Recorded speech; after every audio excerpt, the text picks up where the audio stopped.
Bismillahirrahmanirrahim. Assalamualaikum warahmatullahi wabarakatuh. Kaum muslimin dan muslimat yang dirahmati Allah Subhanahu wa taala. Kembali kita akan membahas tentang berkaitan dengan umrah. Dan pada kesempatan kali ini kita akan membahas tentang pembahasan yang paling inti dalam buku ini, yaitu tata cara umrah yang singkat dan praktis. Pada halaman 53, Al-Ustadz Yazid bin Abdul Qadir Jawaz rahimahullahu ta'ala dan juga Al-Ustadz Mubarak bin Muallim hafizahullah menjelaskan tentang apa saja yang kita lakukan ketika kita ingin meninggalkan keluarga kita, keluar dari rumah, maka kita berpamitan kepada keluarga kita dan kita doakan mereka, astaudi'ukumullah alladzi la tadhi'u wada'i'uhu. Aku titipkan kalian kepada Allah yang tidak akan hilang titipannya. Kemudian kita doa keluar rumah. Kita baca ya. Silakan dilihat tulisannya di situ. Bismillahi tawakkaltu 'ala Allah la haula wala quwwata illa billah. Yang artinya dengan nama Allah aku keluar dari rumah ini. Aku bertawakal, menyerahkan semuanya kepada Allah dan tiada daya dan upaya kecuali dengan pertolongannya. Tentunya doa ini sahih ya, diriwayatkan oleh Imam Abu Dawud dan juga Imam At-Tirmidzi. Kemudian doa safar, ketika kita sudah masuk kendaraan, masuk mobil, ingin menuju ke asrama haji atau dari asrama haji menuju ke bandara, atau ketika kita berada di pesawat ingin terbang, maka berdoalah dengan doa yang kita sebutkan di sini, yaitu Allahu Akbar, Allahu Akbar, Allahu Akbar, Subhanalladzi sakhkhara lana hadza wa ma kunna lahu muqrinin wa inna ila rabbina lamunqalibun. Allahumma inna nas'aluka fi safarina hadzal birra wat taqwa wa minal amali ma tarda. Allahumma hawwin 'alaina safarana hadza wa tu'i 'anna bu'dah. Allahumma anta as-sahibu fis safar wal khalifatu fil ahl. Allahumma inni a'udzu bika min wa'tha'is safar wa ka'abatil manzar wa su'il munqalabi fil mali wal ahl. Doa ini silahkan dihafalkan atau pakai bukunya dibaca saja ketika kita ingin membacanya. Doa ini artinya apa? Allahu Akbar, Allah Maha Besar, Allah Maha Besar, Allah Maha Besar. Maha Suci Rabb yang menundukkan kendaraan ini untuk kami, sedang sebelumnya tidak kami kuasainya. Dan sesungguhnya kami akan kembali kepada Rabb kami, yakni pada hari kiamat. Ya Allah, sesungguhnya kami memohon kebaikan dan takwa dalam perjalanan ini. Kami memohon perbuatan yang Engkau ridhai. Ya Allah, permudahkanlah perjalanan kami dan dekatkanlah jaraknya bagi kami. Ya Allah, Engkaulah pendamping kami dalam perjalanan dan mengurusi keluargaku. Ya Allah, sesungguhnya aku berlindung kepadamu dari kesulitan dalam perjalanan, dari pemandangan yang menyedihkan, serta dari kepulangan yang buruk dalam harta dan keluarga. Ini doanya sangat bagus sekali. Kemudian yang kedua, ketika kita sampai di miqat, ya, miqatnya penduduk Indonesia adalah Yalamlam di Yaman. Apabila Anda telah tiba di miqat, maka Anda dianjurkan untuk mandi sebagaimana mandi junub. Demikian juga wanita yang sedang haid atau nifas dianjurkan mandi, karena hal tersebut bukan penghalang baginya untuk mengerjakan umrah atau haji. Hanya saja wanita yang sedang haid dilarang melaksanakan tawaf di sekeliling Ka'bah, kecuali setelah bersih atau suci dari haidnya. Hendaknya sebelum mandi ihram, tiap laki-laki dan perempuan membersihkan diri, menggunting kuku, mencabut bulu ketiak, dan mencukur bulu kemaluan. Bagi laki-laki merapikan kumisnya, tidak dicukur tapi dirapikan. Adapun jenggot tidak boleh digunting atau dicukur. Mencukur jenggot hukumnya haram dalam agama Islam. Nabi Shallallahu Alaihi Wasallam bersabda, "Anhiku syawariba wa a'ful liha." Guntinglah, yakni rapikanlah kumis dan peliharalah jenggot. Hadis ini sahih diriwayatkan oleh Imam Al-Bukhari. Dan Rasulullah SAW pun bersabda, khaliful musyrikin wa waffirul liha wa ahfus syawarib. Berbedalah dengan orang-orang musyrik, hendaklah kalian memelihara jenggot dan tipiskanlah kumis kalian. Nah, ini berlaku ma'asyiral muslimin rahimani wa rahimakumullah. Mandi ini kalau di pesawat tidak mungkin kita mandi. Makanya kalau yang naik pesawat ya dan miqatnya di Yalamlam ya di atas pesawat, maka silahkan mandinya sebelum keberangkatan diniatkan untuk mandi mau ihram. Jadi ketika berada di rumah atau dari asrama haji, silahkan mandi ya dengan niat mandi mau ihram. Nah, seperti itu. Kemudian nanti tinggal ketika berada di miqat Yalamlam di atas pesawat, maka tinggal mengucapkan apa? Labbaik Allahumma labbaik. Adapun kain ihram maka bisa dipakai ketika di bandara atau ketika di pesawat setengah jam atau 1 jam sebelum kita sampai di miqat. Nah, itu bisa kita lihat di layar televisi yang ada di pesawat kita itu. Ada jaraknya, ada kelihatan pesawatnya sudah sampai mana, Yalamlam di mana, nanti kita bisa kasih waktu untuk bisa memakai kain ihram. Kalau tidak tahu juga, maka silahkan tanya kepada pembimbingnya. Kemudian, yang berikutnya tentang memakai pakaian ihram. Ya, pakaian ihram bagi laki-laki berupa 2 lembar kain, ya, yang warnanya apa? Putih, dianjurkan putih. Dan memang kalau kita mau haji atau umroh pasti kain ihramnya itu warnanya apa? Pakai putih. Dan tidak boleh berjahit atau digunakan sebagai sarung dan yang lainnya sebagai penutup badan di atas. Dalam hal ini boleh memakai ikat pinggang meski berjahit. Kalau sabuk itu nggak mengapa. Sabuk itu tidak mengapa. Tapi untuk kainnya itu kain bawah buat sarungan, yang atas buat nutupi nutupi atasnya. Ya, seperti itu. Ya, caranya sangat mudah sekali. Ya, nanti bisa dilihat di video yang berikut ini. Assalamualaikum warahmatullahi wabarakatuh. Kaum muslimin yang dirahmati Allah Subhanahu wa taala. Pada kesempatan kali ini kita akan mempraktekkan tata cara yang baik dan yang paling enak ketika kita memakai kain ihram. Jamaah haji ataupun umroh yang laki-laki pasti akan mendapatkan 2 kain ihram yang seperti ini. Ukurannya hampir sama, hanya beda pada ketebalan tergantung mereknya. Dan saya tidak jualan ya, tapi ini hanya mempraktekkan tata caranya saja. Yang pertama, kita akan memakai yang bagian bawah, ya. Yang bagian bawah kita memakainya sama seperti ketika kita memakai sarung, ya. Hanya saja kalau sarung itu kan bagian ujungnya digabungkan dan dijahit. Adapun kain ihram ini tidak ada jahitan di dalamnya. Kemudian caranya silahkan dibagi 3, ya, tapi 3. Nanti sepertiganya itu bagi yang kiri. Ini untuk 1 lipatan seperti ini, masukin. Kemudian yang 2/3-nya sisanya yang sebelah kanan ditutupkan. Nah, seperti ini. Lalu balik lagi. Nah, sehingga bagian depan itu tebal. Ini yang akan menutupi bagian aurat kita yang depan.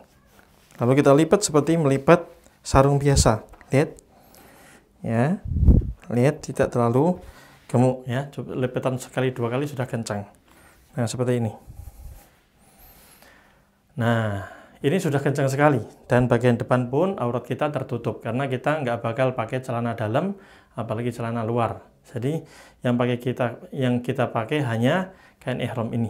Dan ini fleksibel ya. Tuh, lebarnya bisa enak. Kita jalan bisa melangkahkan lebih jauh, jadi nggak terlalu sempit.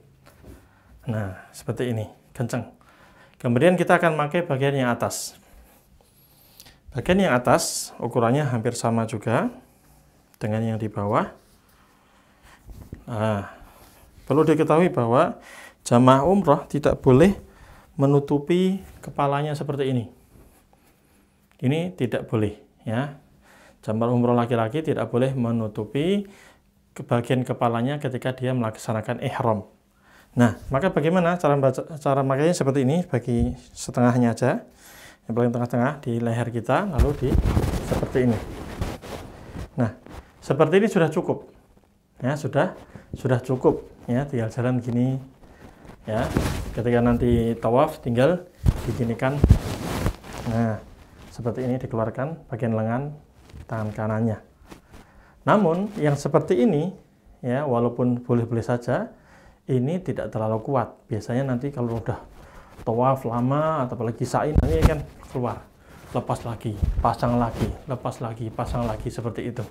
Maka alangkah baiknya kalau kita pakai apa? Pakai sabuk. Ini lebih kuat. Nah, sabuknya modelnya juga seperti ini. Ya, kita kencengin yang depan. Sabuknya tinggal dipakai.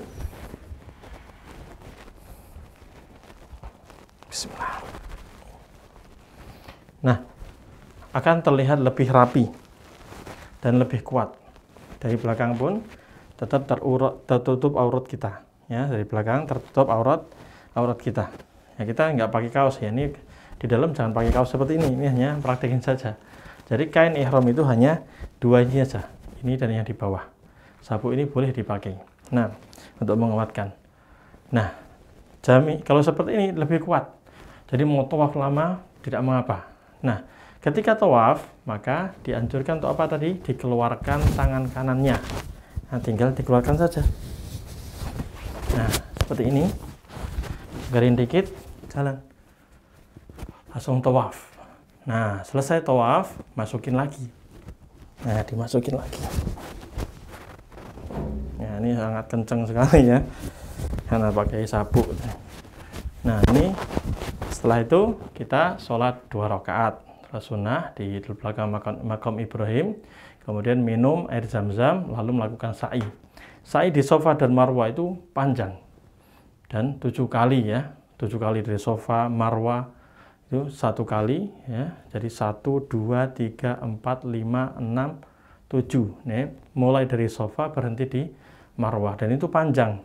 Nanti ada lari kecil-kecilnya juga. Kalau kencang seperti ini lebih enak, lebih nyaman ya. Nanti di waktu lampu hijau itu kita disunahkan untuk lari-lari kecil bagi laki-laki ini ya. Nah, seperti inilah tata cara pemakaian kain ihram yang insya Allah simple dan fleksibel ya. Tuh, langkahnya bisa panjang, nah, lebih nyaman lah. Demikian. Semoga bermanfaat.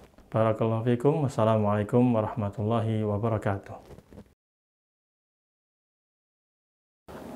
Adapun pakaian ihram bagi wanita adalah pakaian yang disyariatkan bagi mereka, yaitu jubah dan jilbab yang menutupi seluruh tubuhnya kecuali wajah dan kedua telapak tangan. Sebaiknya pakaian wanita itu berwarna gelap, tidak ketat, tidak membentuk tubuhnya, tidak tembus pandang atau transparan, dan tidak menyerupai pakaian laki-laki. Kemudian memakai wewangian ketika menjelang ihram itu memakai wangian ya. Wewangian ini atau parfum hanya boleh dikenakan pada anggota badan seperti ketiak, jenggot, leher atau yang lainnya. Ia tidak boleh dikenakan pada pakaian ihram. Adapun wanita tidak diperkenankan memakai parfum, namun diperbolehkan memakai obat penghilang bau badan seperti apa? Deodoran itu nggak apa-apa. Atau pakai sabun itu untuk mandi ya, sebelum ihram itu tidak mengapa. Nah, kemudian boleh memakai pakaian ihram dari rumah. Ya, ini lebih mudah ya. Atau dari hotel ya. Jika Anda berangkat umrah dengan menggunakan pesawat terbang, maka Anda boleh mandi dan berpakaian ihram sejak dari rumah demi memudahkan Anda dalam perjalanan, sehingga dapat berihram umrah, niat umrah dari atas pesawat ketika pesawat berada di atas miqat atau di tempat yang sejajar dengan miqat.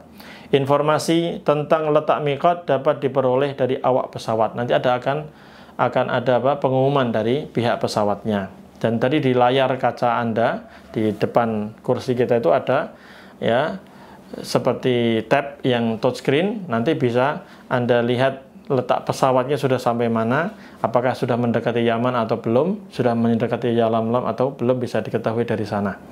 Kemudian ketika sudah memakaikan ihram ya, kemudian kita mengucapkan apa? Talbiyatul ihram. Jika semua persiapan umrah telah dilakukan dan Anda telah berada di miqat atau setelah pesawat yang Anda tumpangi mendekati miqat, maka mulailah berihram sebagai awal masuk dalam pelaksanaan ibadah umrah dengan membaca talbiyah ihram, yaitu seperti apa? Labbaik Allahumma umratan, Allahumma hadhihi umratun la riya'a fiha wala sum'ah. Ya Allah, aku penuhi panggilanmu. Ya Allah, aku penuhi panggilanmu untuk melaksanakan ibadah umrah. Ya Allah, inilah ibadah umrah yang tidak ada riya, nggak pamer padanya, dan tidak pula sum'ah, ingin didengar oleh orang. Ya, itu ucapkan seperti itu ketika kita mengawali ihram kita. Setelah kita mengucapkan labbaik Allahumma umratan, hadhihi umratun la riya'a fiha wala sum'ah, maka kita mengucapkan talbiyah. Talbiyah itu bagaimana? Labbaik Allahumma labbaik, labbaik la syarika laka labbaik, innal hamda wan ni'mata laka wal mulk la syarika lak. Nah, ini adalah amalan khusus ketika kita mau melaksanakan umrah. Nah, maka perbanyaklah doa itu. Keraskan suaranya. Nggak harus teriak-teriak ya, sampai ganggu orang lain, tidak. Kita ucapkan seperti biasa aja ini. Labbaik Allahumma labbaik, labbaik la syarika laka labbaik, innal hamda wan ni'mata laka wal mulk la syarika lak. Seperti itu, ya. Ya. Dan itu adalah merupakan amalan zikir yang sangat bagus sekali. Ya, khusus ketika kita mau umrah. Selain itu tidak bisa kita ucapkan, tidak bisa kita amalkan. Ya, setelah kita mengucapkan talbiyah umrah, labbaik Allahumma umratan, berarti kita telah masuk pada ibadah umrah. Maka sejak itu pula kita tidak boleh melakukan larangan-larangan ihram. Apa saja hal-hal yang dilarang ketika kita sudah melakukan ihram? Yang pertama adalah melakukan hubungan intim antara suami dan istri.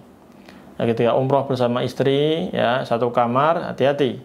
Ya, kalau dalam keadaan ihram jangan berhubungan badan dulu sampai nanti selesai umrahnya. Kemudian bercumbu, mencium, serta memandang wanita dengan syahwat, ini juga termasuk yang dilarang. Mencukur rambut kepala, ini juga tidak boleh. Ya, adapun jika karena sakit atau gangguan di kepala, ya, lalu dia mencukurnya karena mungkin ada penyakit di sini atau gatalnya luar biasa atau bagaimana yang mengakibatkan dia harus dipotong rambutnya, maka silahkan dicukur karena darurat. Tapi dia harus membayar fidyah, yaitu memberi makan 6 orang fakir miskin, berpuasa selama 3 hari, atau ditebus dengan cara menyembelih 1 kambing atau domba. Kemudian yang dilarang adalah memotong kuku, jadi kuku jangan dipotong dulu. Ya. Kemudian menikah maupun melakukan akad nikah, ya, atau menikahkan orang lain atau meminang seorang wanita, ini tidak boleh, ya, kalau kita belum selesai ibadah umrohnya. Tapi kalau sudah, ya, ihram, kemudian sampai ke Makkah, tawaf, ya, sa'i, sampai tahallul, setelah tahallul, ya, kita mau akad nikah, ya, karena mungkin ketemu jodoh di sana atau sudah janjian dari Indonesia mau ketemu di sana, akad di sana, maka itu hukumnya boleh. Ya, seperti itu. Ya, kemudian yang tidak boleh lagi membunuh binatang buruan. Wah, di sana ada hewan-hewan buruan bebas, nggak boleh dibunuh. Burung-burung merpati di sana tidak boleh dibunuh. Ya.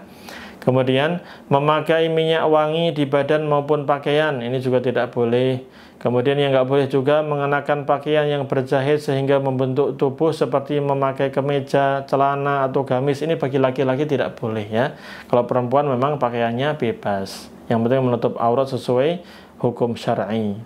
Kemudian yang tidak boleh juga menutup bagian kepala dengan memakai sesuatu yang langsung menempel padanya, seperti peci, sorban, topi, itu tidak boleh bagi laki-laki.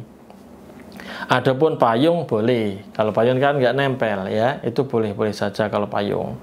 Nah, kemudian khusus bagi wanita, ia dilarang memakai niqab, yaitu sejenis penutup muka, dan juga sarung tangan, itu tidak boleh memakainya. Akan tetapi dibolehkan atau tidak apa-apa sekadar menempelkan sehelai kain pada wajah untuk menutupi muka dari pandangan kaum laki-laki yang bukan mahramnya. Bisa dipahami atau tidak ini? Nah, kalau cadar yang nutup diikat gini di sini, maka itu tidak boleh. Karena itu niqab yang tidak boleh. Tapi kalau bawa kain, lalu kalau ada laki-laki ditutup, itu tidak mengapa. Nah, seperti itu. Wallahu ta'ala a'lamu bis-shawab. Nah, kemudian yang dilarang adalah mendekati kemaksiatan atau melakukan kemaksiatan tersebut. Ya, apalagi sampai menyebabkan permusuhan dan bersikeras dengan bantah-bantahan dalam kebatilan, ya, marah-marah, ya, mengeluarkan kata-kata yang kotor, ini tidak boleh. Kemudian yang tidak boleh adalah memakan daging binatang buruan yang dia memiliki andil dalam perburuannya. Ini juga tidak boleh, ya, karena memang ada larangan untuk berburu saat kita melaksanakan ihram. Nah, Setelah itu kita akan membahas tentang mengucapkan persyaratan umroh. Ya, bagi orang yang sakit atau mempunyai penyakit berat atau khawatir terhalang sesuatu ketika melaksanakan umroh itu sehingga dia tidak bisa menyempurnakannya, maka boleh mengucapkan syarat, yaitu dengan membaca lafaz seperti apa? Allahumma mahilli haitsu habastani. Ya Allah, tempat tahallulku itu di mana engkau menahanku. Yaitu jika Anda mengucapkannya pada awal umrah, kemudian Anda berhalangan dalam menyempurnakan umrah karena alasan yang syar'i, seperti tiba-tiba sakit, atau terjadi peristiwa yang menakutkan, atau tertahan di sebuah tempat, atau yang lainnya, maka Anda boleh bertahallul dengan mencukur pendek rambut dan tidak wajib membayar dam atau menyembelih seekor kambing atau domba untuk orang-orang fakir di kota Makkah. Namun, jika hal itu terjadi sementara Anda tidak mengucapkannya, maka Anda harus membayar dam dan mengqadha atau mengulang umrohnya. Kemudian berikutnya, ada permasalahan penting ya berkaitan dengan ihram itu, bahwa tidak ada sholat sunnah khusus ihram. Ya, tidak ada sholat sunnah tertentu untuk umroh. Ya, tetapi bagi mereka yang miqatnya di Dzulhulaifah, di Bi'r Ali, bagi penduduk Madinah ataupun yang lewatnya dari Madinah, ya, maka dianjurkan untuk sholat sunnah 2 rakaat di miqat tersebut, karena tempat tersebut adalah bagian dari wadi lembah Aqiq yang diberkahi, dan Allah Subhanahu wa taala memerintahkan Rasulnya Shallallahu alaihi wasallam untuk melaksanakan sholat di sana, sebagaimana hadis yang sahih diriwayatkan oleh Imam Al-Bukhari dan juga Imam Abu Dawud serta Imam Ibnu Majah. Nah, ketika kita sudah ihram selesai dan seterusnya dalam perjalanan, maka dianjurkan untuk memperbanyak talbiyah, yaitu dengan mengulangi talbiyah dari Rasulullah SAW selama perjalanan dari miqat menuju Makkah. Ucapan talbiyahnya bagaimana? Insya Allah Bapak Ibu sudah menghafalkannya ya. Yang belum hafal silahkan dibaca bukunya.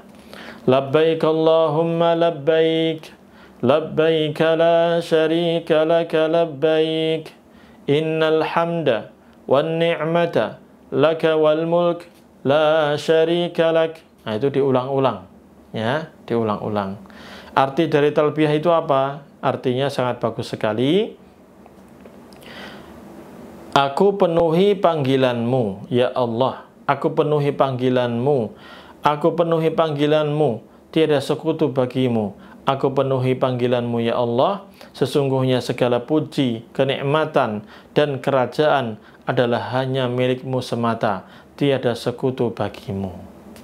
Nah, di antara talbiyah Rasulullah SAW yang banyak ditinggalkan oleh kaum muslimin karena mungkin tidak tahu, padahal ini talbiyah yang sesuai dengan sunnah, yaitu ucapannya labbaika ilahal haqq, labbaika ilahal haqq.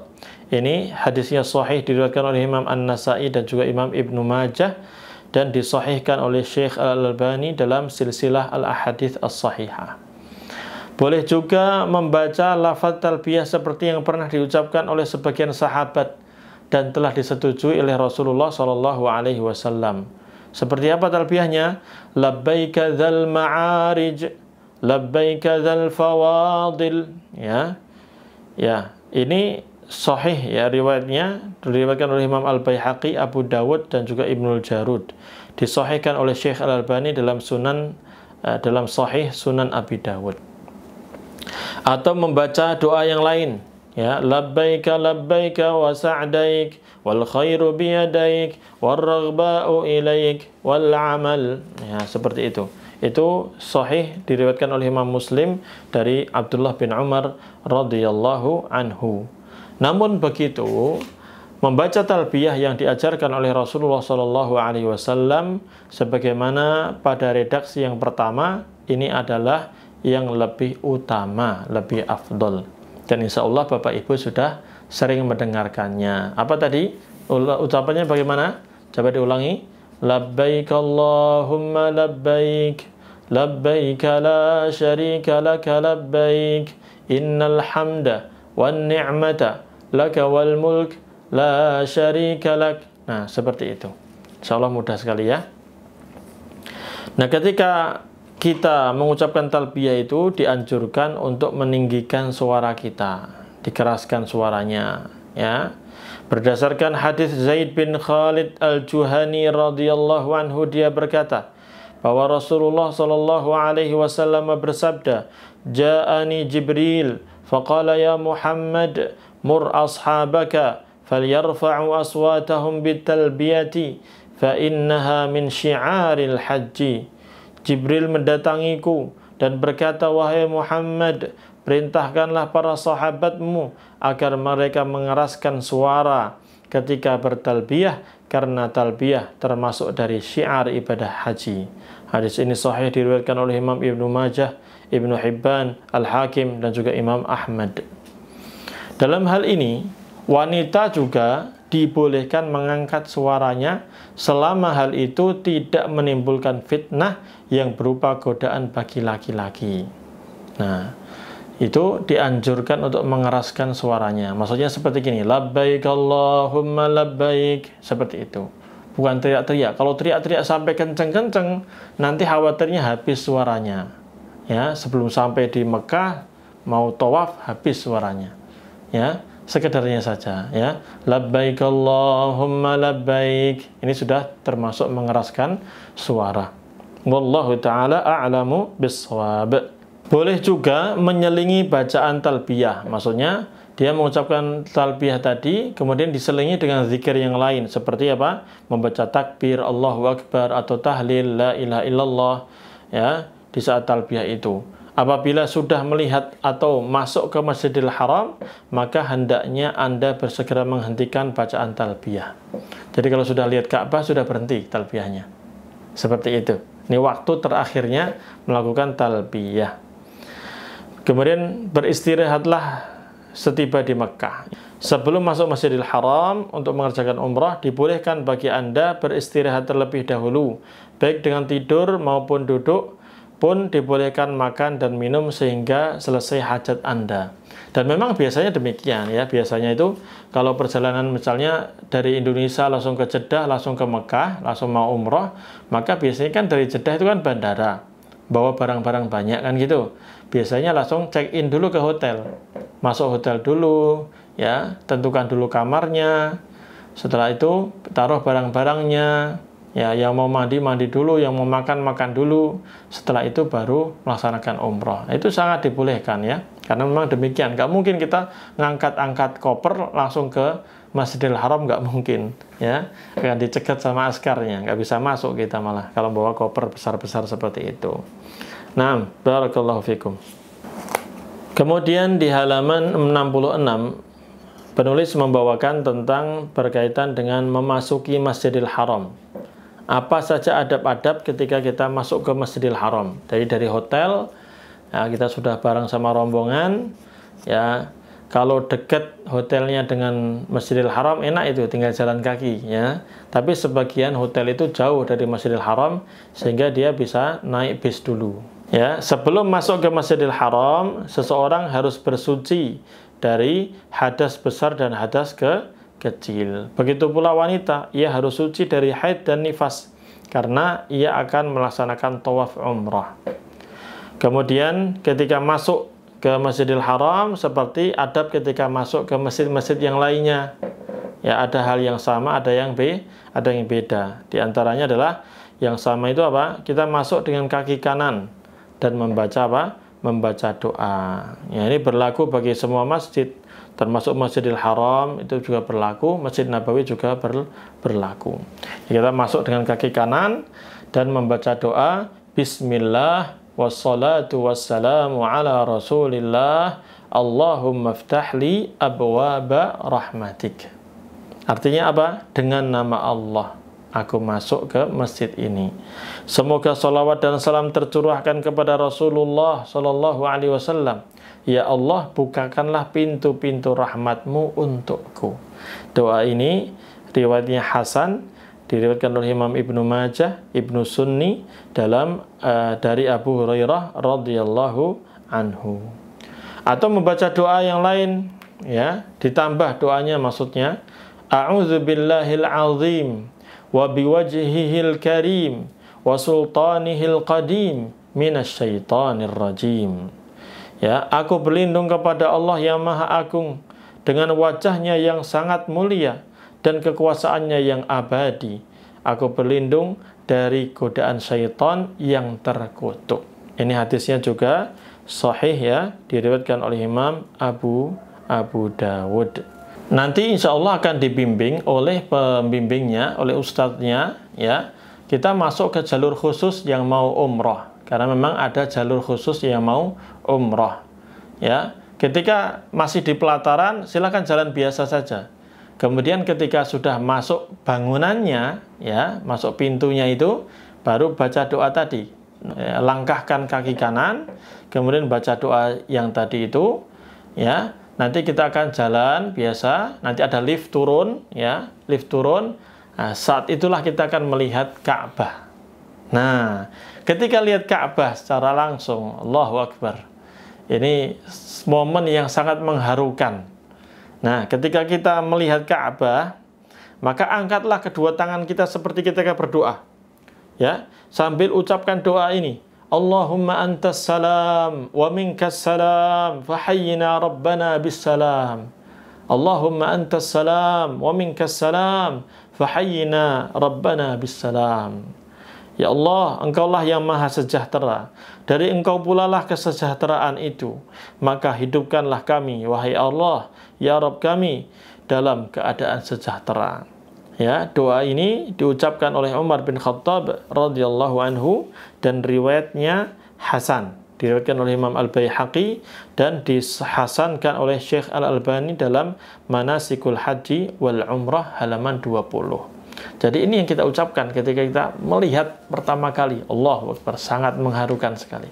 Allahumma antas salam wa minkas salam fahayyina rabbana bis salam. Nah, kita berjalan sampai mendekati Ka'bah ya. Ya, tidak ada anjuran untuk apa? Salat sunnah tahiyatul masjid. Enggak ada tahiyatul masjid, Pak. Ya. Yang kita lakukan adalah apa? Langsung melaksanakan tawaf. Ya. Jika Anda sedang berihram, maka Anda tidak perlu melaksanakan salat sunnah tahiyatul masjid ketika pertama kali masuk Masjidil Haram. Akan tetapi langsung melakukan tawaf. Jadi langsung tadi dari lift tadi turun, Anda akan jalan, langsung kelihatan itu Ka'bahnya, langsung mendekati aja ke Ka'bah, langsung nanti ikuti putarannya. Mulai dari mana? Nanti akan dirinci mulainya. Yang mulai dari Hajar Aswad. Apabila waktunya bertepatan dengan waktu sholat fardu, maka Anda boleh sholat fardu terlebih dahulu, baru kemudian mengerjakan tawaf. Nah, Ka'bah itu ma'asyiral muslimin rahimani wa rahimakumullah, gambarnya seperti itu. Ya, di sini di buku ini dia ada gambaran Ka'bah secara lengkap ya. Silakan dilihat di gambarnya. Dan yang nomor 1 itu adalah Hajar Aswad. Ya, nanti kita dianjurkan untuk menciumnya. Kalau bisa mencium, cium. Kalau nggak bisa ya cukup lambaikan tangan. Nah, kemudian yang kedua di situ, gambar yang kedua itu adalah pintu Ka'bah.